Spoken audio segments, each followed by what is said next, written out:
ஒரு விருந்து அப்படின்னு சொன்னா குழந்தை பிறப்பில் இருந்து பெயர் சூட்டு விழா என்கிற பெயரில், ஆண் குழந்தையாக இருந்தால் ஹத்னா விழா என்கிற பெயரில், பெண் குழந்தையாக இருந்தால் வயதுக்கு வந்ததற்கு விழா எடுப்பது, திருமண நிச்சயதார்த்தம் என்கிற பெயரில், பெண் பார்த்தல் என்பதற்கு ஒரு விருந்து, கல்யாணத்தில் பெண் வீட்டு விருந்து என்கிற பெயரில், வளைகாப்புக்கு விருந்து என்று ஒருவர் இறந்து விட்டால் அதற்கு ஒரு விருந்து, ஃபாத்திஹாக்கள் என்கிற பெயரில் விருந்துக்கள், ஹஜ்ஜுக்கு செல்கிற ஒரு பேர் அமலை செய்கிற போதும் கூட அதை பிரபலப்படுத்துவதற்கான விருந்து என்று இப்படி சமுதாயத்தில் எண்ணற்ற இஸ்லாம் எந்த விதத்தில் அதை வழிகாட்டி இருக்கிறதோ அந்த விதத்தில் அது செய்யப்படாம இப்படி வழிகாட்டாத பல்வேறு விதத்தில் விருந்துக்கள் வைக்கப்படுவதை நாம் பார்க்கிறோம். அதற்கு பல்வேறு பொருளாதாரம் முடக்கப்படுவதையும், பல்வேறு ஆடம்பரங்களாகவும், மார்க்கம் காட்டித்தராத விதத்தில் பிற மத கலாச்சாரம் காப்பியடிக்கப்பட்டும் மிக மோசமான வீண் விரயங்கள் அரங்கேறுகிற நிகழ்வுகளாகவும் நாம் பார்க்கிறோம். இது மாதிரியான விருந்துகளை நாம் கலந்து கொள்ளக்கூடாது என்பதிலே மிக தெளிவான நிலையில் இருக்கணும். அன்பிற்குரிய எல்லாம் வல்ல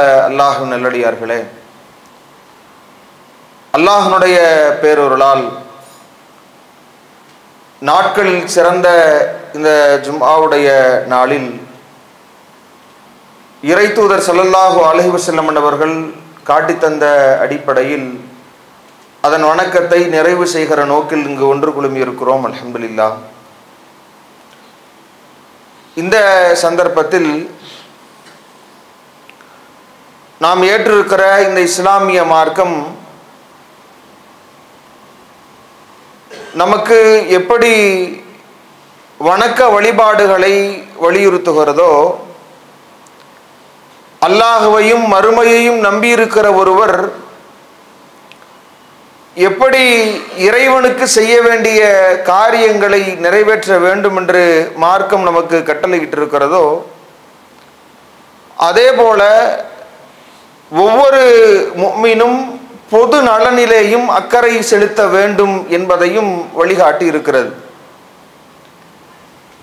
அந்த வகையில் இஸ்லாமிய மார்க்கம் நமக்கு எண்ணற்ற பல நற்பண்புகளை போதித்த அடிப்படையில் விருந்தோம்பல் என்கிற மிகவும் உயர்ந்த ஒரு பண்பையும் மிக அழகான முறையில் வழிகாட்டி இருக்கிறது.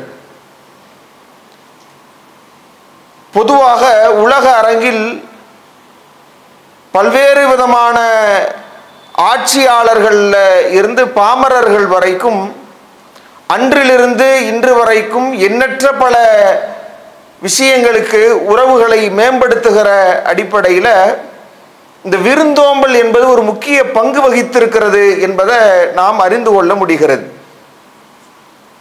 நம்முடைய பொது வாழ்விலும் கூட ஒரு நட்புறவை வளர்த்துக் கொள்வதற்கு, ஒரு அன்பை ஒருவருக்கொருவர் பரிமாறிக்கொள்வதற்கு இந்த விருந்தோம்பல் என்பது மிக முக்கியத்துவம் வாய்ந்த ஒன்றாக அமைந்திருக்கிறத நாம் பார்க்கிறோம். அதனால்தான் சகோதரத்துவமே அடிப்படை என்கிற சத்திய கொள்கையில் விருந்தோம்பல் குறித்து இவ்வளவு வலியுறுத்தப்பட்டிருக்கிறது என்பதை நாம் புரிந்து கொள்கிறோம். எந்த அளவிற்கு மார்க்கம் நமக்கு இந்த விருந்தோம்பலை வலியுறுத்துகிறது என்றால், அல்லாஹுவின் தூதரிடத்தில் ஒரு முறை கேட்கப்படுகிறது, ஐயுல் இஸ்லாமிய ஹைரன், அல்லாஹுவின் தூதரே இஸ்லாத்தில் மிகச் சிறந்தது எது என்று அல்லாஹுவின் தூதரிடத்தில் கேட்கிறாங்க. அப்படி கேட்கப்படுகிற போது அல்லாஹ்வுடைய தூதர் சொன்னார்கள், கால துத்துஇமுத்தாம், நீங்கள் உணவளிப்பது என்கிற ஒரு பதிலை அல்லாஹுவின் தூதர் மிக அழகாக சொன்னார்கள். உணவளிப்பது என்பது நம்முடைய பார்வையில் 10ஓடு 11ஆக தெரிந்தாலும், மிக சாதாரணமான ஒரு நல்லமலாக பார்க்கப்பட்டாலும் கூட, இஸ்லாத்திலேயே மிகச்சிறந்ததாக அல்லாஹுவின் தூதரதை சொல்லுகிற அளவிற்கு முக்கியத்துவம் வாய்ந்தது என்பதை நாம் மறந்துவிடக்கூடாது. இந்த விருந்தளிப்பதை இஸ்லாம் ஏதோ ஒரு இனிய பண்பாக மட்டும் பார்த்து விடாமல் ஈமானின் ஒரு அங்கமாக இஸ்லாம் வர்ணிக்கிறது. அல்லாஹ்வின் தூதர் சொன்னார்கள், வமன் கான யுமினு பில்லாஹி வல் யௌமில் ஆகிர், யார் அல்லாஹுவையும் மறுமை நாளையும் நம்புகிறார்களோ, ஃபல் யுக்ரிம் லைஃபஹு, அவர் தன்னுடைய விருந்தினரை கண்ணியப்படுத்தட்டும். எவ்வளவு அழகான வார்த்தை என்று பாருங்க. நீங்க அல்லாஹுவை நம்பி இருந்தால், மறுமை இருக்கிறது என்று நம்பிக்கை கொண்டால், உங்களிடத்தில் இருக்க வேண்டிய ஒரு பண்பு, நீங்கள் விருந்தினரை கண்ணியப்படுத்த வேண்டும், அவரை கண்ணியப்படுத்த வேண்டும் என்று மார்க்கம் சொல்லுகிறது.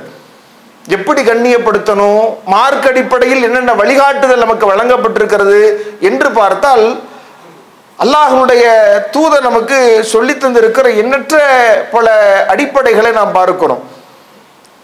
விருந்தினர்களை அந்த துவக்கத்திலிருந்தே அவர்களை நாம் வரவேற்கையிலேயே நம்முடைய முக பாவனையிலிருந்து, நம்முடைய நடத்தை நடவடிக்கைகளிலிருந்து அத்தனையுமே அவர்களை கண்ணியப்படுத்துகிற விதத்தில் அமைந்திருக்க வேண்டும். அல்லாஹ்வுடைய தூதர் சொல்லி தந்தார்களே, லா தஹ்கிரன்ன மினல் மஅரூஃபி ஷையா, எந்த ஒரு நல்லறத்தையும் நீங்கள் துச்சமாக கருத வேண்டாம். இதுதானே என்று அலட்சியமாக பார்க்க வேண்டாம். எந்த அளவிற்கு அப்படின்னா, வலவ் அன் தல்கா அஹாக பி வஜ்ஹி தல்கின், ஒரு உங்களுடைய சகோதரனை பார்த்து புன்முறுவலோடு சிரிப்பதை கூட நீங்கள் சாதாரணமாக எண்ணிவிட வேண்டாம் என்று அல்லாஹ்வின் தூதர் சொன்னார்களே, அப்படி அவர்களை வரவேற்க வேண்டும். அழகான முறையில் அவர்களை நாம் வரவேற்று நல்ல வார்த்தைகளை, நல்ல சொற்களை அவர்களிடத்தில் பேச வேண்டும். அல்லாஹ்வின் தூதர் சொன்னார்கள், அல் கலிமத்து தையிபத்து சதகா, அழகான வார்த்தைகளை பேசுவது என்பது தர்மம், அது நமக்கு நன்மை பலனளிக்கக்கூடியது என்று நபி அவர்கள் சொன்னார்கள். ஆனா உண்மையில் இன்றைக்கு நாம அப்படி நடந்து கொள்கிறோமா அப்படின்னா, இன்னைக்கு இந்த விருந்தோம்பல் என்கிற பண்பு அப்படியே படிப்படியாக நம்மிடத்தில் குறைந்து வருகிறது.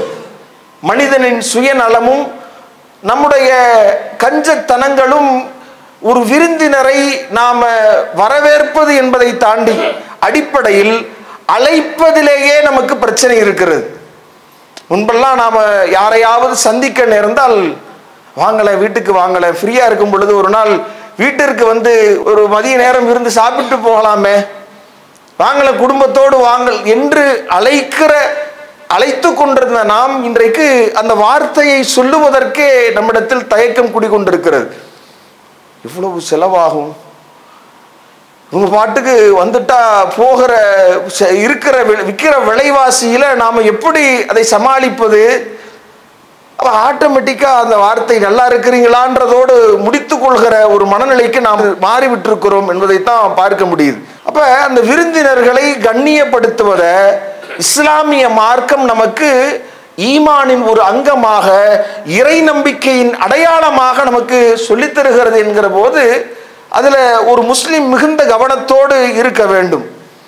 விருந்தாளிய ஒவ்வொரு விதத்திலையும் நாம நல்ல விருந்தளிக்கிறோம் என்பதை தாண்டி அழகான முறையில் மரியாதையோடு அவர்களிடத்தில் நடந்து கொள்வது மிக முக்கியத்துவமானது என்பதைத்தான் இந்த வார்த்தைகள் மிக முக்கியமாக சொல்லித் தருகிறது. இப்ராஹிம் நபி எந்த அளவிற்கு நமக்கு பல்வேறு விதத்தில் எப்படி முன்மாதிரியாக இருந்தார்களோ, இப்ராஹிம் அலைஹிஸ்ஸலாம் அவர்களிடத்தில் சில விருந்தாளிகள் வருகிறார்கள். திருமறை குர்ஆனில் இறைவன் மிக அழகாக சொல்லித் தருகிறார். ஹல்லத்தாக ஹதீசுல் ஐஃபி இப்ராஹிம் அல் முக்ரமீன், அந்த கண்ணிய மரியாதைக்குரிய விருந்தினர்கள் நபி இப்ராஹிம் அலைஹிஸ்ஸலாம் அவர்களிடத்தில் வந்த செய்தி உமக்கு கிடைத்ததா? அல்லாஹ் கேட்கிறான் திருமறையில. இது தஹலு அலைஹி, அவங்க இவரிடத்தில் வந்தபோது காலு சலாமா, அஸ்ஸலாமு அலைக்கும் என்று சொன்னவர்களாக வருகிறார்கள். சலாம் சொன்னவர்களாக வருகிறார்கள். இவரும் பதிலுக்கு கால சலாம், அவர்களுக்கும் சலாம் உரைத்து விட்டு பார்க்கிறார். அடையாளம் தெரியாத, அறிமுகம் இல்லாதவர்களாக அவர்கள் இருக்கிறார்கள். இருந்தும் கூட உடனடியாக நபி இப்ராஹிம் அலைஹிஸ்ஸலாம் அவர்கள் ஃபராக இலா அஹ்லிஹி, தன்னுடைய குடும்பத்தாரிடத்தில் புறப்பட்டு செல்கிறார்கள். ஃபஜாஅ பி இஜ்லின் சமீன், பொரிக்கப்பட்ட காளை கன்றை கொண்டு வருகிறார்கள். வந்திருப்பது மலக்குமார்கள், மனிதர்களே கிடையாது, அது வேற விஷயம். அவங்க இந்த உணவுகளை உட்கொள்ள மாட்டார்கள் என்பது அடுத்த விஷயம். பார்த்த உடனேயே ஒரு விருந்தாளிகளை நாம் கண்ணியப்படுத்த வேண்டும், அவர்களை உபசரிக்க வேண்டும் என்கிற பண்பாற்றல் மிக்கவராக நபி இப்ராஹிம் அலைஹிஸ்ஸலாம் அவர்கள் திகழ்ந்திருக்கிறார்கள் என்றால், நம்முடைய ஏகத்துவத்தின் முன்னோடி இப்ராஹிம் நபியினுடைய அழகான ஒரு முன்மாதிரியை இதில் நாம் பார்க்கிறோம். இன்னைக்கு நாம போய் மிக இலகுவான முறையில் இன்னைக்கு நமக்கு போன்லயே அழைப்பு திடுதுப்புன்னு வர்றது கிடையாது. யாரும் சொல்லாமல் கொள்ளாமல் வருவது என்பது ரொம்ப அரிதிலும் அரிது. எல்லா தகவலும் நமக்கு சொல்லப்படுது. இன்னைக்கு நாம ஏதோ போய் என்னங்க திடீர்னு ஒரு நாள் முன்னாடி சொல்லிட்டு வர்றீங்க, ஒண்ணுமே நமக்கு கிடைக்காதுன்ற மாதிரி அந்த நிலையில் நாம இல்லை. எதையும் இன்றைக்கு பண்ற அளவுக்கான காலகட்டத்தில் வாழ்ந்து கொண்டிருக்கிறோம். எல்லா விஷயங்களையும் நாம முன்கூட்டியே நம்முடைய ஃப்ரிட்ஜில் ஸ்டோர் பண்ணி வச்சுக்கிற வகையில் நாம இன்றைக்கு வாழ்ந்து கொண்டிருக்கிறோம். எல்லா வசதி வாய்ப்புகளும் பெரும் பொருளாதார சூழல்ல ஒரு தன்னிறைவும் இருந்த பிறகும் கூட விருந்தோம்பல் என்று சொன்னால் அதுல இன்றைக்கு நாம் தள்ளியே நகர்ந்தே நிற்கிற ஒரு மனநிலையை நாம் பார்க்க முடிகிறது. இப்போ இதுல மிகுந்த கவனத்தோடு முஸ்லிம் சமுதாயம் இருக்க வேண்டும் என்பதை இந்த வழிகாட்டுதல் நமக்கு உணர்த்தி கொண்டிருக்கிறது. இன்னும் சொல்ல போனா இன்னைக்கு இந்த விருந்தோம்பல் என்றால் என்ன அப்படின்ற அந்த புரிதல்லையே மிகப்பெரிய ஒரு தவறு இருக்கிறது அப்படின்றதான் நாம் உணர்றோம். இன்னைக்கு நம்முடைய சமுதாயத்தில் பல ஆடம்பர விருந்துகளைத்தான் இன்றைக்கு விருந்துகளாகவே அங்கீகரிக்கிறார்கள். பல வீண் விரயங்கள் அரங்கேறினால்தான் ஊரே கூட்டி விருந்து வைத்து அதுல பல தடபுடலாக நடக்கிற நிகழ்வுகள் நடத்தப்பட்டால் தான் விருந்தாகவே அதற்கு ஒரு அங்கீகாரம் கிடைக்கிறது. எல்லாருக்கும் தெரியணும், ஊரே பத்திரிகை வைத்திருக்கணும், பெரும் பல பேனர்கள் வைக்கப்பட்டிருக்கணும், பல்வேறு வீண் விரயங்கள் அங்கு அரங்கேறி இருக்கணும், அதுதான் விருந்து என்று இன்றைக்கு நம்முடைய சமுதாய மக்கள் நினைத்து கொண்டிருக்கிறார்கள். ஆனால் உண்மையில் நபிமொழியை நீங்கள் படித்து பார்க்கிற போது, திருமறை வசனங்களை படித்து பார்க்கிற போது, நம்முடைய நண்பர்களாக இருக்கலாம், உறவினர்களாக இருக்கலாம், யாரோ ஒருவர் யாரும் உதாசீனப்படுத்தாத முறையில அவர்களை கண்ணியப்படுத்தி அவர்களுக்கு வைக்கிற நம்மால் இயன்ற உணவை அவர்களுக்கு விநியோகித்து நாம் வைக்கிற ஒவ்வொன்றுமே விருந்துதான் என்ற வழிகாட்டுதலை இஸ்லாமிய மார்க்கம் வழங்கியிருக்கிறது. இன்னைக்கு அப்படியான விருந்துகளில் போய் செலவிடக்கூடிய முஸ்லிம் சமுதாயம் இதுல ஒரு பின்தங்கி, ஏன் நான் இவனை கூப்பிடணும், எதுக்கு இதுக்கு நாம சும்மா எதுக்கு விருந்து வைக்கணும், அவன் ஏன் தேவையில்லாமல் இந்த நேரத்தில் வந்தான், அதுவும் முக்கியமான இவங்களுக்கு என்ன நிகழ்வு நடந்துட்டு இருக்கணும்னா, அதுவும் ஒரு ஆண் அழைச்சிட்டு யாரையாவது வந்துட்டாலும் கூட வீட்டில் இருக்கிற பெண்மணிகளுக்கு பெரிய பிரச்சனை. சரி, குழந்தைகளை பராமரிக்கிற நேரத்தில் இப்படி அழைத்து வந்து விட்டார் என்கிற பிரச்சனை இல்லை, ஓடிக்கிட்டு இருந்த நாடகத்தை எப்படி நிறுத்துறது.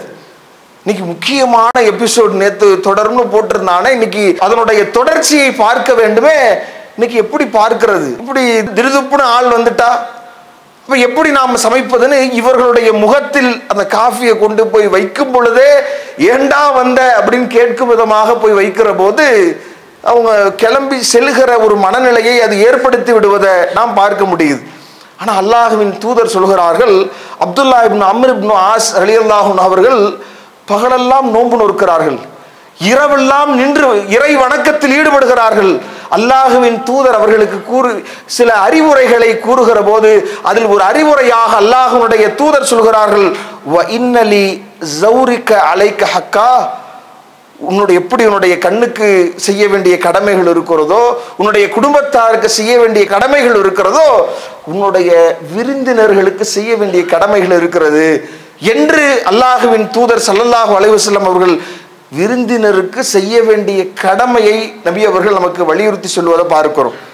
ஆனா இன்னைக்கு அதை ஒரு பெரிய விஷயமாகவே எடுக்காத ஒரு நிலைகளை இன்றைக்கு நாம் பார்க்கிறோம். இன்னும் மார்க்கம் எந்த அளவிற்கு அதை வலியுறுத்துகிறது, ஒரு விருந்தாளியின் கொடையை அல்லாஹ்வின் தூதர் சொல்கிறார்கள், ஒமன் கான யுமினு பில்லாஹி வல் யௌமில் ஆகிர், யார் அல்லாஹ்வையும் மறுமையையும் நம்பிக்கை கொள்கிறார்களோ ஃபல் யுக்ரிம் லைஃபஹு ஜாயிஸத்துஹு, அல்லாஹ்வுடைய தூதர் சொல்கிறார்கள், அந்த விருந்தாளி அல்லாஹ்வையும் மறுமை நாளை நம்பிக்கை கொண்டவர் தன்னுடைய விருந்தாளிக்கு தன்னுடைய கொடையை கண்ணியமாக வழங்க வேண்டும். நபி அவரிடத்தில் கேட்கப்படுகிறது, என்ன அவருடைய கொடை என்று கேட்கிற போது அல்லாஹ்வின் தூதர் சொன்னார்கள், யௌமுன் வ லைலத்துன், ஒரு பகலும் இரவும் அவருக்கு உணவளிப்பது, குறைந்தபட்சம் அவர் அன்றைய தினத்தில் அவருக்கு உணவளிப்பது என்பதுதான் நாம் விருந்தாளிக்கு செய்ய வேண்டிய ஒரு கொடை என்று அல்லாஹ்வுடைய தூதர் சொல்லிவிட்டு 3 நாட்கள் அந்த விருந்து உபசரிப்பு என்பது அல்-லியாஃபத்து ஸலாஸத்து ஐயாமின் 3 நாட்கள் என்று சொல்லி 3 நாட்களுக்கு மேல் அது ஆகும் பொழுது அது தர்மமாக மாறிவிடுகிறது. அவங்கள அதற்கு மேலாக சிரமப்படுகிறார்கள் என்று தெரிந்தால் சிரமப்படுத்தி விடக்கூடாது என்கிற மாதிரியான வழிகாட்டுதல்களையும் நபிகள் நாயகம் ஸல்லல்லாஹு அலைஹி வஸல்லம் அவர்கள் வழங்குவதை நாம் பார்க்கிறோம். அப்ப இதுல நாம கவனிக்க வேண்டிய விஷயம் என்ன அப்படின்னு சொன்னா, இதுல நாம இந்த விருந்துபசரிப்பு என்பது அவ்வளவு பெரும் நன்மைகளை பெற்று தருகிற, நம்முடைய இறை நம்பிக்கையை இறைவனிடத்தில் பறைசாற்றுகிற பெரிய ஒரு சிறந்த நற்பண்புக்குரிய காரியமாக அது சொல்லப்பட்டாலும் கூட இன்னைக்கு நாம அந்த விஷயத்தில் மிகுந்த கவனம் செலுத்தாத ஒரு நிலையை நாம் பார்க்க முடிகிறது. அதிலையும் அல்லாஹ்வுடைய தூதரிடத்தில் இந்த பண்பை நாம் பார்க்கிற போது நபிகள் நாயகம் ஸல்லல்லாஹு அலைஹி வஸல்லம் அவர்கள் நபியாக ஆக்கப்படுகிறதற்கு முன்பாகவே அல்லாஹ்வின் தூதரிடத்தில் இந்த அழகிய பண்புகள் இருந்ததை பார்க்கிறோம். அல்லாஹ்வுடைய தூதர் ஜிப்ரீல் அலைஹிஸ்ஸலாம் அவர்களை பார்க்கிறார்கள். முதல்ல அந்த ஹிரா குகையில் பார்த்து அந்த பேர் அதிர்ச்சியில் தன்னுடைய மனைவியார் ஹதீஜா ரலியல்லாஹு அன்ஹா அவரிடத்தில் ஓடோடி வருகிறார்கள். போர்த்துங்கள் என்று அந்த நடுக்கத்தில் தன்னை தற்காத்துக் கொள்வதற்காக அந்த நடுக்கம் பெரும் அவங்களுக்கு ஒரு படபடப்பை ஏற்படுத்துகிறது. அப்படி முறையிடுகிற போது அவர்கள் சொல்லுகிற ஆறுதல் வார்த்தைகளை கவனித்து பார்க்க வேண்டும். கல்லா வல்லாஹி மா யுஹ்ஸிக அல்லாஹு அபதா, அல்லாஹ் உங்களை ஒருபோதும் இழிவுபடுத்தி விட மாட்டான் என்று சொல்லிவிட்டு அவர்கள் சொல்லுகிற நற்பண்புகளில் அல்லாஹ்வுடைய தூதர் அவர்களிடத்தில் இருந்த நற்பண்புகளில் ஒன்றாக அவர்கள் சொல்கிறார்கள், நீங்கள் எப்பேற்பட்டவர் தெரியுமா, நீங்கள் விருந்தாளிகளை உபசரிக்கிறீர்கள். அப்பேற்பட்ட நற்குணத்திற்குரியவர்களை அல்லாஹ் எப்படி இழிவுபடுத்துவான், அல்லாஹ் எப்படி கைவிடுவான் என்கிற ஒரு அடிப்படையை சொல்லுகிறார்கள் என்று சொன்னால், இதுல நாம இது எவ்வளவு உயர்ந்த ஒரு பண்பு என்பதை பார்க்கணும். இன்னும் சொல்ல போனா இன்றைக்கு பெண்கள் தான் ஒரு புறத்தில் இந்த விருந்துக்கு ஏதோ ஒரு விதத்துல, அதுவும் குறிப்பா நம்ம பார்க்க போனோம்னா கணவனின் வீட்டார் விருந்தாளிகளாக வருகிறாள்னா முடிஞ்சிச்சு. அதோட வீட்டுல அவங்க வந்து கிளம்பவே மாட்டேங்கிறாங்களே, எங்கேயே டேரா போட்டுருவாங்களோ என்கிற ஒரு பார்வையில தொடங்கிறது. இவங்களுக்கு ஆக்கி வடிக்கிறதே என்னுடைய பொழப்பா என்று இப்படியெல்லாம் அந்த பேச்சு அவர்களுடைய காதுகளில் கூட சில நேரங்கள் விழுகிற விதத்தில் விலட்டும் என்கிற அடிப்படையிலேயே பேசப்படுகிறது. இப்படி உறவுகள் உதாசீனப்படுத்தப்படுகிறது. பெண்மணிகள் ஏதோ ஒரு விதத்தில் இப்படி அந்த ஒரு விஷயத்தை வெளிப்படுத்துகிறார்கள். ஆனா இங்கே ஒரு பெண்மணி அல்லாஹ்வின் தூதருடைய மனைவியார் ஹதீஜா ரலியல்லாஹு அன்ஹா என்ன செய்றாங்கன்னா, இந்த பண்பை மிகச்சிறந்த பண்பாக எடுத்துரைக்கிறார்கள். நீ இவ்வளவு முக்கிய நற்பண்பை பெற்ற உங்களை இறைவன் கைவிட்டு விடுவானா என்று ஆறுதல் சொல்கிற இடத்தில் இருப்பதை நாம் பார்க்கிறோம். அதே மாதிரி அல்லாஹ்வுடைய தூதருடைய காலகட்டத்தில் பார்க்கிற போது பல்வேறு நபித்தோழர்களிடத்தில் இந்த பண்பு மிளர்கிறது. நபிகள் நாயகம் ஸல்லல்லாஹு அலைஹி வஸல்லம் அவர்கள் மதீனா வந்த புதுசுல அங்கு இருக்கக்கூடிய மக்கா வாசிகள், அங்கு முஹாஜிர்களாக ஹிஜ்ரத் செய்து இஸ்லாத்தை மக்காவினுடைய மண்ணில் கடைபிடிக்க முடியாமல் மதீனாவுக்கு வந்தடைந்தவர்களுக்கு களத்தை அளிக்கிறாங்க.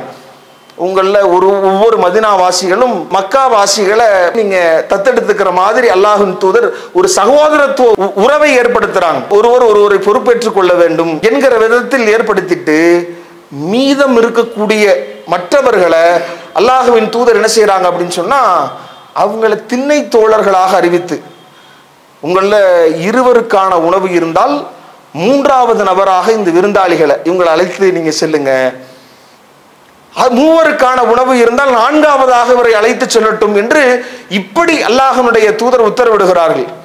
இப்படி அழைத்து செல்லப்படுகிற போது இப்படி எல்லாம் நபிகள் நாயகம் ஸல்லல்லாஹு அலைஹி வஸல்லம் ஒரு ஏற்பாட்டை செய்து கொண்டிருக்கிற போது ஒருவர் அங்கு உணவுக்காக வேண்டி நிற்கிறார். அல்லாஹ்வின் தூதர் இடத்துல கேட்கிறாங்க. அல்லாஹ்வின் தூதர் ஸல்லல்லாஹு அலைஹி வஸல்லம் அவங்க அறிவிப்பாக செய்யறாங்க, யார் இந்த விருந்தாளிய பொறுப்பேற்கிறா என்று கேட்கிற போது அன்சாரிகள்ல ஒருவர் பொறுப்பேற்றுக் கொள்கிறார். பொறுப்பேற்று அல்லாஹ்வுடைய தூதர் சொன்னபடி அவரை வீட்டிற்கு அழைத்து சென்று பார்க்கிற போது தன்னுடைய மனைவியாரிடத்தில் எடுத்து சொல்றாங்க, அக்ரமி லைஃப ரசூலுல்லாஹி ஸல்லல்லாஹு அலைஹி வஸல்லம், ரசூலுல்லாஹி ஸல்லல்லாஹு அலைஹி வஸல்லமுடைய விருந்தாளியை நீங்கள் கண்ணியப்படுத்துங்கள் என்று தன்னுடைய மனைவியாரிடத்துல சொல்றாங்க. அங்க இருக்கிற சூழல் என்னன்னா, எல்லாம் இன்னைக்கு நம்மள்கிட்ட இருந்தும் கூட, பொருளாதாரத்தில் தன்னிறைவை அடைந்தும் கூட நம்மள்கிட்ட இந்த மாதிரியான பேச்சு, ஏன் உங்க அம்மாவுக்கு வடிச்சு கொட்டணுமா, ஏன் இந்த மாதிரியான இவங்களுக்கெல்லாம் சேவை செய்வதற்கு நான் ஆளா என்கிற மாதிரியான கொடுஞ்சொற்கள் வாயில் வருதில்ல.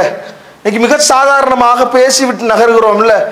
ஆனா அவங்களுடைய நாவில் வந்த எப்பேற்பட்ட நெருக்கடியில் அவர்கள் இருக்கிறார்கள் என்றால், அந்த தாயார் சொல்றாங்க, ஃபகாலத் மா இந்தனா இல்லா கூத்து சிபியானி, நம்முடைய குழந்தைகளுக்கு வைத்திருக்கிற உணவை தவிர வேறு எந்த உணவும் வீட்டில் இல்லை. பிள்ளைகளுக்காக அவர்களுக்கு மட்டும்தான் உணவு இருக்கு, உங்களுக்கு எனக்கும் கூட உணவு இல்லை என்கிற உண்மையை சொல்றாங்க. இது எப்படி நம்முடைய வீட்டிலிருந்து வந்திருக்குமோ அப்படி சொல்லலை. நமக்கே யாரை நீங்க ஏன் கூட்டிட்டு வந்தீங்க, நமக்கே சாப்பாட்டுக்கு சூழல் இல்லாத போது குழந்தைகளுக்கு இருக்கிற உணவை எப்படி கொடுக்க முடியும் என்கிற கேள்வி அவங்க கேட்கல. இதுதான் இருக்கிறது என்று மிக அழகாக சொல்கிற போது இருவரும் சேர்ந்து திட்டமிடுறாங்க. நம்ம என்ன செய்வோம் என்றால், அந்த குழந்தைகளை தூங்க வைத்து விடுவோம், விளையாட்டு காட்டி அவர்களை உறங்க வைத்து விட்டு அந்த குழந்தைகளின் உணவை நாமும் அவரோடு சேர்ந்து அந்த விருந்தாளியோடு சேர்ந்து அமர்ந்து உண்ணுவதை போன்று பாவனை செய்து சாப்பிட்ற மாதிரி நடிப்போம், அவர் சாப்பிடட்டும் என்று திட்டமிட்டு அதே மாதிரி விளக்கை அணைப்பதை போன்று, விளக்கு தானாக அணைவதை போன்று அணைத்து விட்டு சாப்பிடுவதை போன்று பாவனை செய்து அந்த விருந்தாளிக்கு உணவளிக்கிறார்கள். அல்லாஹுவின் தூதர் ஸல்லல்லாஹு அலைஹி வஸல்லம் மறுநாள் சொல்கிறார்கள், லஹிகல்லாஹு லைலத, அல்லாஹ் உங்களுடைய அந்த செயலை பார்த்து இரவில் சிரித்தான் அல்லது அஜீப அல்லாஹ் ஆச்சரியப்பட்டான் என்று அல்லாஹுவின் தூதர் ஸல்லல்லாஹு அலைஹி வஸல்லம் அவங்க சொல்றாங்க. அப்படின்னா எப்பேற்பட்ட ஒரு உன்னத வாழ்க்கையை வாழ்ந்திருக்கிறார்கள் என்பதை நாம் பார்க்கிறோம். விருந்து அல்லாஹ்வுடைய தூதர் சொல்லிவிட்டால் அந்த விருந்து கொடுப்பதனால் அது நம்முடைய பிள்ளைகளுக்கு இல்லை என்றாலும் கூட, நாம் சாப்பிடவில்லை என்றாலும் கூட, நமக்கு இல்லை என்றாலும் அல்லாஹ் திருமறையில சொல்கிறானே, யுஸிரூன அலா அன்ஃபுஸிஹிம், தங்களை விட அவர்கள் மற்றவர்களுக்கு முன்னுரிமை வழங்குகிறார்கள் என்று இவர்கள் விஷயத்தில் திருமறை குர்ஆனில் இறைவன் வசனம் இருக்கிறான்னா அப்படியான ஒரு பார்வை இருந்திருக்கிறது. அப்ப இந்த வரிசையில் இந்த வழிகாட்டுதலில் வர வேண்டிய நாம் நம்முடைய பார்வை இன்றைக்கு ஏண்டான்னு வேண்டா வெறுப்பிற்கு இன்றைக்கு அந்த விருந்திற்கு வந்துட்டாலும் கூட என்னடா இது நமக்கு பெரும்பாடாக இருக்கிறது என்கிற மனநிலைத்தான் இன்றைக்கு நம்மிடத்தில் இருக்கிறது என்பதை நாம சீர்தூக்கி பார்க்க வேண்டும். இன்னும் நாம சொல்ல போனா நபிகள் நாயகம் ஸல்லல்லாஹு அலைஹி வஸல்லம் அவர்களிடத்தில் எப்படி இருந்தது அப்படின்னா, திருமறை வசனம் சொல்கிறது, அல்லாஹ்வுடைய தூதர் தன்னுடைய வீட்டுல விருந்தாளிகளை அவங்களுக்கான உணவை வைப்பது, உணவளிப்பது என்பதை கண்டினியூஸா ஒரு தொடர்ச்சியாகவே நபி அவர்கள் செய்யறாங்க. எந்த அளவிற்கு அப்படின்னா, ஒரு கட்டத்தில் அவர்கள் விருந்துக்கு அழைக்கப்பட்டு சாப்பிட்டு விட்டு நபி அவர்களோடு பேசிக்கொண்டே இருந்து கொண்டிருக்கிறார்கள் என்பதனால திருமறையில இறைவன் வசனம் இருக்கிறான், அவருக்குன்னு சில அலுவல்கள் இருக்கிறது, நீங்க அப்படி பேசிக்கொண்டே இருந்து விடக் கூடாது, நீங்க சென்று விட வேண்டும் விருந்து சாப்பிட்ட பிறகு என்றெல்லாம் திருமறையில அல்லாஹ் வசனம் இறக்குகிற வரைக்கும் இப்படியான ஒரு விருந்தோம்பலை மார்க்கம் நமக்கு வழிகாட்டி இருக்கிறது என்பதை நாம் பார்க்கிறோம். அதே மாதிரி அபூபக்கர் ரலியல்லாஹு அன்ஹு அவங்கள பார்க்கிறோம். அவங்களும் இந்த ஹிஜ்ரத் பயணத்தின் போது பெரிய மக்காவில் நெருக்கடி வருகிற போது மக்காவில் தன்னுடைய வீட்டின் முற்றத்தில் உட்கார்ந்து திருமறை குர்ஆன் வசனத்தை ஓத முடியல.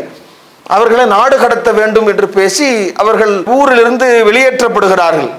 அப்போ ஊரிலிருந்து வெளியே போகிற போது ஒரு முக்கிய பிரமுகர் இப்னு தகீனா என்பவர் அழைத்து சொல்றாரு, நீங்க உங்களை மாதிரியான ஆள் வெளியேற்றப்படக்கூடாது என்று அபூபக்கர் குறித்து தெரிந்திருக்கிற சில தகவல்களை அவர் சொல்லுகிற போது சொல்கிறார், நீங்க தக்ரீல் லைஃப, விருந்தாளிகளை எல்லாம் உபசரிக்கிற ஒரு நற்பண்பாளர் நீங்க எப்படி வெளியே போகலாம், மக்காவை விட்டு நீங்கள் எப்படி வெளியேற்றப்படலாம் என்று சொல்லி அவருக்கு இவர் ஜாமீன் வழங்கி அங்க திரும்ப மீண்டும் அங்கு குறைஷிகளிடத்தில் பேசி மக்காவில் தங்க வைக்கிறார் என்கிற நிகழ்வுகளை பார்க்கிறோம். இப்படியான பல்வேறு நிகழ்வுகளை மார்க்கம் நமக்கு சொல்லித் தருகிறது என்கிற போது இந்த விருந்து என்பது நம்முடைய பார்வையில் நாம் நினைக்கிறோமே தடபுடலாக, அதுவும் இன்னைக்கு மார்க்கம் காட்டித்தராத எண்ணற்ற பல விஷயங்களை விருந்தாக நாம் நினைத்து கொண்டு அதுல பல்வேறு விதமான அனாச்சாரங்களை செய்து கொண்டிருக்கிற நிலைகளை தவிர்த்து மார்க்கம் சொல்லி இருக்கிற வழிகாட்டி இருக்கிற அன்பை பரப்பிக் கொள்கிற இந்த விருந்துக்கு இன்னைக்கு நம்மிடத்துல ஜீரோவாகத்தான் இருக்கிறோம். வாங்க சாப்பிடுவோம் என்று அழைக்கிற பழக்கமே இன்றைக்கு இல்லாமல் போயிருக்கிறது. அப்ப இந்த விஷயத்தில் நாம் மிகுந்த கவனம் செலுத்த வேண்டும் என்பதை மார்க் அடிப்படையில் நாம் பார்க்கிறோம். இன்னும் சொல்ல போனா நபிகள் நாயகம் ஸல்லல்லாஹு அலைஹி வஸல்லம் அவர்கள் உருவாக்கியிருந்த இந்த நபித்தோழர்களுடைய நிலையை பார்க்கிறோம். அபூதர் அல் கிஃபார் ரலியல்லாஹு அன்ஹு அவங்க மக்காவுக்குள்ள இந்த அல்லாஹுவின் தூதருடைய பிரச்சாரத்தை தெரிந்து கொண்டு நபிகள் நாயகம் ஸல்லல்லாஹு அலைஹி வஸல்லம் அவருடைய பிரச்சாரத்தை தன்னுடைய சகோதரர் மூலம் அறிந்து கொள்ள நினைக்கிறாங்க. பெரிய அளவிற்கு தெரியாத காரணத்தினால தானே அந்த நெருக்கடியான காலகட்டத்தில் அல்லாஹுவின் தூதர் என்ன சொல்றாங்க என்பதை கேட்பதற்காக வருகிறார்கள். இங்க நெருக்கடியான காலகட்டம், நீங்க நபி அவர்களை விசாரித்தாலே இங்கு அடி உதைக்கு உள்ளாக்கப்படுவோம், அப்படியான நெருக்கடியான சூழல். வெறும் ஜம்சம் நீரை குடித்தே தன்னுடைய நாளை ஓட்டி கொண்டு அப்படியே இருக்கிறார். இந்த நிலையில அவங்க அல்லாஹ்வின் தூதரை சந்திக்கிற வாய்ப்பு கிடைக்கிறது, சந்திக்கிறார்கள், இஸ்லாத்தை ஏற்கிறார்கள். இதில் அவங்க சொல்றாங்க, ஃபஜஅல யக்பிலு லனா மின் ஜபீபி தாயிஃப். இந்த நேரத்தில் அல்லாஹ்வுடைய தூதரை சந்தித்த பிறகு அபூபக்கர் அவர்கள் தன்னுடைய வீட்டிற்கு அழைத்து எனக்கு கொடுத்த தாயிஃப் நகரத்தினுடைய அந்த உலர் திராட்சை தான் ஃபகான தாலிக அவ்வள தாம், முதல்ல நான் உட்கொண்ட உணவாக இருந்தது. அப்படி அதை தருகிறாரு. அவர் உணவில்லாமல் இருக்கிறார் என்றால் உடனே அவரை கண்காணித்து அவருக்கு உணவளிப்பது, அவங்களுக்கான அந்த இன்னைக்கு உணவளித்தல் என்பதை நாம் என்ன நினைக்கிறோம்னா, ஏதோ ஒரு ஊர்ல இருந்து யாரோ ஒருவர் வந்தால், ஏதோ ஒரு உறவினர் வந்தால் தங்க வைத்து, இன்னைக்கு லோக்கல்ல இருக்கிறவங்களுக்கெல்லாம் நம்ம அப்படி நினைக்கிறது கிடையாது. நம்மோடு இருப்பார், சகோதரராக பழகிட்டு இருப்போம், நம்மோடு அருகில இருப்பார், நம்மோடு அருகாமையில் இருப்பாங்க, வாங்க வீட்டுக்கு சாப்பிட வாங்க. லாங்கில் இருக்கிறவங்களைத்தான் விருந்தாளிகளாக நினைக்கிறோம். ஆனா அல்லாஹ்வின் தூதருடைய காலகட்டத்தில் நீங்க பாருங்க, நபிகள் நாயகம் ஸல்லல்லாஹு அலைஹி வஸல்லம் அவங்க ஒரு நண்பகல் நேரத்தில் வெளியே வர்றாங்க, அபூபக்கர் அவர்களும் வெளியே வர்றாங்க, உமர் அவர்களும் வெளியே வர்றாங்க. இதெல்லாம் நாம் தெரிந்திருக்கிற சம்பவம். அப்போ 3 பேரும் பசியின் காரணத்தினால் வெளியே வர்றாங்க. வருகிற போது அந்த பசியோடு போகிற அந்த நேரத்தில் ஒரு அன்சாரி தோழர் அவருடைய வீட்டிற்கு செல்கிறார்கள். செல்கிற போது அவர் தண்ணீரை எடுப்பதற்காக வெளியே சென்றிருக்கிறார். வருகிறார், பார்த்த உடனேயே எனக்கு ரொம்ப சிறப்புக்குரிய விருந்தாளிகள் இன்றைக்கு கிடைத்திருக்கிறார்கள் என்று சொல்லி பேரிச்சம்பள கொலையை கொண்டு வந்து அப்படியே வைக்கிறார். உடனே ஒரு ஆட்டை அறுப்பதற்காக கத்தி எடுத்துட்டு போறார். அப்ப அல்லாஹ்வின் தூதர் சொல்கிறார்கள், நீ பால் தருகிற ஆடை அறுக்க வேண்டாம் என்று சொல்லுகிற போது அது அல்லாத ஒரு ஆடை அறுத்து அவங்களுக்கு உணவளிக்கிறார்கள். அந்த உணவை சாப்பிட்டு விட்டு அல்லாஹ்வின் தூதர் சொல்கிறார்கள், இந்த உணவு குறித்தும் மறுமையில் நாம் விசாரிக்கப்பட இருக்கிறோம். அல்லாஹ்வுடைய தூதர், அவ்வளவு பசியோடு நாம் வந்தோம், இப்போ வயிறு நிரம்ப செல்கிறோம், இது குறித்து கூட மறுமையில் நாம் விசாரிக்கப்படுவோம் என்று சொல்றாங்க. இப்போ இந்த சம்பவத்தில் நாம் பார்க்கிறோம், அல்லாஹ்வின் தூதரோடு அந்த அருகாமையில் இருந்தவர்கள் கூட அந்த விருந்து ஒரு பசி, ஒரு துயர், ஒரு சிரமத்தில் இருக்கிறார் என்று பார்க்கிற போதும் கூட வாங்க சாப்பிடலாம் என்று அழைத்து, நாம நினைக்கிறோம்னா தடபுடலா அப்படி செய்யணும் என்கிற நிலைத்தான் இல்லை, நம்மால் என்ற ஒரு சிறந்த உணவை ஏற்பாடு செய்து தருவோம், ஆறுதலான வார்த்தைகளை பேசுவோம், ஒரு அரவணைப்பு கொடுப்போம், ஒரு சகோதரத்துவத்தை மேம்படுத்திக் கொள்வோம், நட்பை வளர்ப்போம் என்கிற விதத்தில் அந்த விருந்து இருந்தால் போதுமானது. பெரிய தடபுடலாக இருக்கணும், அதுக்குன்னு கூட்டிட்டு போய் ரொம்ப மிக மோசமான உணவை வாங்கிட்டு வந்து இனிமே நீ விருந்துன்னு வருவ, இனிமே நீ கேட்டுருவன்ற மாதிரியும் அப்படி நடந்து கொள்ளவும் கூடாது. அப்ப நம்மால் இயன்ற நம்முடைய சக்திக்குட்பட்ட ஒரு சிறந்த ஒன்றை நாம் வழங்கி விடுவதே, அந்த உணவளிப்பதே மிகச் சிறந்ததாக அமைந்து விடும் என்பதைத்தான் அல்லாஹ்வுடைய தூதருடைய வழிகாட்டுதலில் இருந்து நாம் பார்க்கிறோம். எண்ணற்ற பல இந்த வழிகாட்டுதல் நமக்கு சொல்லுகிற அந்த அடிப்படைகளை பார்த்தீங்கன்னா, இஸ்லாத்தில் இந்த விருந்து உபசரிப்பு என்பது ஏதோ ஒரு 10ஓடு 11ஆக இல்லை, அது ஈமானின் ஒரு அங்கமாக இஸ்லாம் நமக்கு சொல்லி தந்திருக்கிறது.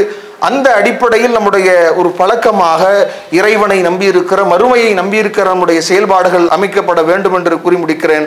வாஹிரு தஅவானா அல்ஹம்துலில்லாஹி ரப்பில் ஆலமீன். விருந்துக்கு நாம் எப்படி அழைப்பது ஒரு முக்கியத்துவமானதாக இருக்கிறதோ, விருந்திற்கு நாம் செல்லுவதும் கூட அது மார்க்க அடிப்படையில் முரணில்லாத சரியான முறையில் அமைந்திருக்கிற ஒரு விருந்தாக இருந்தால் அந்த விருந்திற்கு நாம் செல்லுவதும் கூட மார்க்கம் வலியுறுத்தியிருக்கிற ஒன்றாக பார்க்கிறோம். அல்லாஹ்வுடைய தூதர் சொல்கிற போது, ஹக்குல் முஸ்லிமி அலல் முஸ்லிம், ஒரு முஸ்லிம் இன்னொரு முஸ்லீமுக்கு செய்ய வேண்டிய கடமையான ஒன்றாக அல்லாஹ்வின் தூதர் சொல்லித் தருகிற போது அதில் ஒன்றாக நபி அவர்கள் சொன்னார்கள், வைஜாபத்து தாவா, அந்த விருந்திற்கு பதிலளிப்பது என்று அல்லாஹ்வுடைய தூதர் சொல்றாங்க. அப்பேற்பட்ட ஒரு அம்சமாக நாம் பார்க்கிறோம். இன்னும் நாம அதை அல்லாஹ்வின் தூதர் எந்த அளவிற்கு சொல்றாங்க அப்படின்னு சொன்னா, விருந்து சரியான விருந்தாக அது இருக்கிற பட்சத்துல ஒமன் தரக்க தாவா, யார் அந்த விருந்தை புறக்கணிக்கிறாரோ ஃபக்கத் அஸல்லாஹு வ ரசூலுஹு ஸல்லல்லாஹு அலைஹி வஸல்லம், அவர் அல்லாஹுக்கும் அவருடைய தூதருக்கும் மாறு செய்தவராக ஆகிவிடுகிறார் என்கிற அளவிற்கு அல்லாஹ்வுடைய தூதர் அதை சொல்றாங்க. அதே மாதிரி விருந்துல மோசமான விருந்து பற்றி நபி அவர்கள் பட்டியலிடுகிற போது நபிகள் நாயகம் ஸல்லல்லாஹு அலைஹி வஸல்லம் சொல்றாங்க, ஷர்ரு தஆமி தஆமுல் வலிமா, மிக மோசமான ஒரு விருந்து, கெட்ட விருந்து இருக்கும் என்றால் செல்வந்தர்கள் அதில் அழைக்கப்பட்டு ஏழைகள் எங்கெங்கெல்லாம் விடப்படுகிறார்களோ, ஏழைகளை அழைக்காம செல்வந்தர்களை மட்டும் அழைக்கிற இது மாதிரியான விருந்துகள் மோசமான விருந்து என்று நபி அவங்க சொல்லி தர்றாங்க. அதே மாதிரி ஒரு விருந்து அப்படின்னு சொன்னா, இன்னைக்கு நம்முடைய பார்வையில நீங்க பார்த்தீங்க அப்படின்னு சொன்னா, குழந்தை பிறப்பில் இருந்து இந்த விருந்து பெயர் சூட்டு விழா என்கிற பெயரில், ஆண் குழந்தையாக இருந்தால் ஹத்னா விழா என்கிற பெயரில், பெண் குழந்தையாக இருந்தால் வயதுக்கு வந்ததற்கு விழா எடுப்பது, இப்படி ஏதோ ஒரு விதத்தில் இப்படி விருந்து என்கிற அவங்களுக்கான அந்த பல சடங்குகளை, திருமண நிச்சயதார்த்தம் என்கிற பெயரில், பெண் பார்த்தல் என்பதற்கு ஒரு விருந்து, இப்படி பெண் வீட்டு கல்யாணத்தில் பெண் வீட்டு விருந்து என்கிற பெயரில், வளைகாப்புக்கு விருந்து என்று ஒருவர் இறந்து விட்டால் அதற்கு ஒரு விருந்து, ஃபாத்திஹாக்கள் என்கிற பெயரில் விருந்துக்கள், அதே மாதிரி ஹஜ்ஜுக்கு செல்கிற ஒரு பேர் அமலை செய்கிற போதும் கூட அதை பிரபலப்படுத்துவதற்கான விருந்து என்று இப்படி சமுதாயத்தில் எண்ணற்ற விருந்துகளுக்கு மலிவில்லை என்கிற பெயர் இஸ்லாம் எந்த விதத்தில் அதை வழிகாட்டி இருக்கிறதோ அந்த விதத்தில் அது செய்யப்படாம இப்படி வழிகாட்டாத பல்வேறு விதத்தில் விருந்துக்கள் வைக்கப்படுவதை நாம் பார்க்கிறோம். அதற்கு பல்வேறு பொருளாதாரம் முடக்கப்படுவதையும், பல்வேறு ஆடம்பரங்களாகவும், மார்க்கம் காட்டித்தராத விதத்தில் பிரமத கலாச்சாரம் காப்பியடிக்கப்பட்டும் மிக மோசமான வீண் விரயங்கள் அரங்கேறுகிற நிகழ்வுகளாகவும் நாம் பார்க்கிறோம். இது மாதிரியான விருந்துக்களை நாம் கலந்து கொள்ளக்கூடாது என்பதிலே மிக தெளிவான நிலையில் இருக்கணும். அதை குர்ஆன்ல பார்க்கிற போது அல்லாஹ் நமக்கான இடுகிற கட்டளை என்ன அப்படின்னு சொன்னா, அல்லாஹ்வுடைய வசனம் கேலி கூத்தாக்கப்படுகிற இடத்துல நாம அங்கு இருக்கக்கூடாது. அப்படி இருக்கிற பட்சத்துல இன்னக்கும் இதமிஸ்லுக்கும், நீங்களும் அவர்களை போன்றவர்கள் தான் என்று இறைவன் எச்சரிக்கிறான். அல்லாஹ்வின் தூதர் சொல்கிற போது, மன் ரஆவு மின்கும் முன்கரன், யார் ஒரு தீமையை பார்க்கிறாரோ ஃபல்யுகையிரு பியதிஹி, உங்களுடைய கரத்தினாலேயோ, அப்படி கரத்தினால் தடுப்பதற்கு உங்களுக்கு வாய்ப்பில்லை என்றால் ஃபைல்லம் எஸ்ததி ஃபபிலிசானி, உங்களுடைய நாவினால் அதை தடுக்க வேண்டும்.